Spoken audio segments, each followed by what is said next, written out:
The Lost Treasure of Atlantis, Part 4. They boarded the boat, which was powered by a silent and clean engine. The man introduced himself as Ares, the leader of the Atlanteans. He introduced them to his wife Athena and his son Apollo, who were also on board. They sailed through the canals, which were filled with water and light. They saw many beautiful sights, such as temples, palaces, museums, and libraries. They saw many amazing inventions, such as flying machines, holograms, and robots. They saw many people who waved and greeted them. Ares explained to them the history and culture of Atlantis. He told them how they had achieved a high level of civilization by combining science and spirituality. He told them how he had lived in harmony with nature and each other by following the principles of wisdom and love. He told them how he had faced the wrath of the gods, who were jealous of their achievements.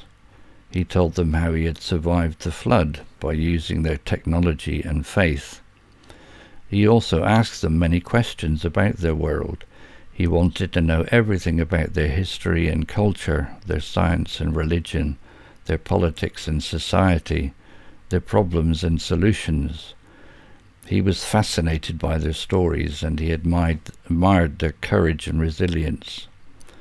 He also expressed his concern for their future.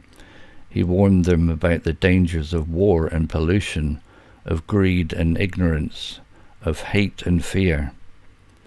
He urged them to seek peace and cooperation, to protect the environment and human rights, to promote education and tolerance, to cultivate compassion and joy. He said he hoped they could learn from each other and help each other. He said he hoped they could be friends. Jack, Lucy, and Jack's uncle listened to him with interest and respect. They learned a lot from him, and they shared a lot with him. They felt a connection with him, and they liked him. They also enjoyed the city, and they had a lot of fun. They visited the museum, where they saw ancient artifacts and artworks. They visited the library, where they read ancient books and scrolls. They visited the temple, where they meditated and prayed. They visited the palace, where they ate delicious food and listened to music. They also tried some of the inventions, which were amazing. They flew in a flying machine, which was fast and smooth. They watched a hologram, which was realistic and interactive. They played with a robot, which was smart and friendly. They had a wonderful time.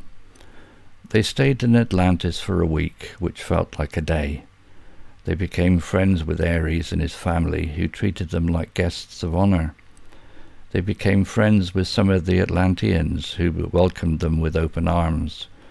They felt at home in Atlantis, but they also missed their home in the surface world.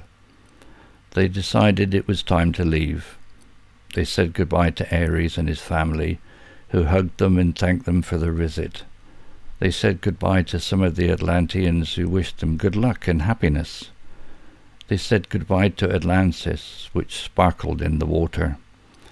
They boarded the submarine, which was ready to take them back to the boat. They looked at the city one last time. They felt sad but grateful. They had found the lost treasure of Atlantis, and it was not gold or jewels.